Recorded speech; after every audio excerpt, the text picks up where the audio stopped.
नमस्कार। अभी हमारे साथ बातचीत करने के लिए डॉक्टर बम कुमार जी हैं, जिनको 15 वर्षों से सीबीएसई विद्यालयों में पढ़ाने का अनुभव है। और हम दर्शकों को बताना चाहते हैं, कल से पूरे भारत में 10th और 12th दोनों का सीबीएसई का एग्ज़ाम शुरू होने जा रहा है। तो क्या कुछ 10th और 12th के छात्रों को ज़रूरी टिप्स दे रहे हैं, दर्शक लोग सुनिए। नमस्कार सभी दर्शकों को और शुभकामना सभी बच्चों को जो सीबीएसई की परीक्षा में शामिल होने जा रहे हैं। संक्षेप में ब्रीफली मैं आपको बच्चों आप सभी को बताना चाहता हूँ 4 इम्पॉर्टेंट इंस्ट्रक्शंस, वो उसको आप ध्यान में रखें।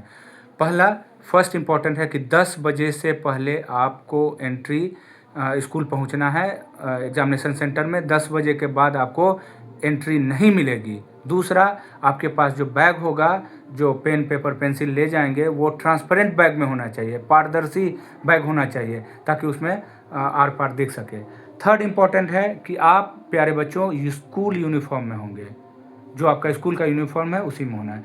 And the fourth most important is that you have to put on your school identity card. School जो आईडी कार्ड होता है उसको पहन करके जाएं। और साथ ही साथ आपको ध्यान रखना है कि 15 मिनट आपको क्वेश्चन पढ़ने का मौका मिलेगा। वो उसे आप अच्छी तरह से सभी प्रश्नों को उत्तर पढ़ लें। और लास्ट जो 15 मिनट आप बचा के रखें, वो भी बहुत इम्पोर्टेंट रखता है, वो रिवीजन के लिए। तो ये सब 4 इम्पोर्टेंट चीज़ों पर आप ध्यान रखें। सर, इस बार जो है सीबीएसई ने पूरे ऑल ओवर इंडिया में 12th के बच्चों के लिए कुछ नया प्रयोग किया है, उसके बारे में ज़रा बताइए। प्यारे बच्चों, ध्यान में आपको रखना होगा कि इस बार जो क्लास 12 की परीक्षाएं सीबीएसई ले रही है, मोस्ट इम्पॉर्टेंट ये है, लेटेस्ट अपडेट 2026 का ये है कि इस बार क्लास 12 की जो आंसर शीट है वो फिजिकली नहीं बल्कि डिजिटली होगा। क्वेश्चन आपका जो आंसर शीट है टीचर को पीडीएफ के फॉर्म में उन कंसर्न टीचर को भेज दिए जाएंगे।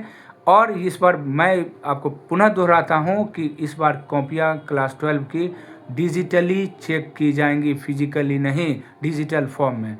इसे हाँ, तो आपको ध्यान में ये रखना है प्यारे बच्चों कि जब आप आंसर लिख रहे हो तो आपको नीटनेस पर ध्यान रखना है, क्लैरिटी पर ध्यान रखना है, और नंबरिंग पर, जो आपका आंसर होगा उसका नंबर, कौन से क्वेश्चन का ये आंसर है, नंबरिंग पर ध्यान रखें, ताकि एग्जामिनर को कॉपी चेक करने में और मार्क्स अवार्ड करने में सुविधा होगी। यही मोस्ट इम्पॉर्टेंट चीज़ है जो आपको ध्यान में रखनी है। मैं आप प्यारे बच्चों आप लोगों को शुभकामना देना चाहता हूँ, बेस्ट ऑफ लक बोलना चाहता हूँ कि आपकी परीक्षा अच्छी हो।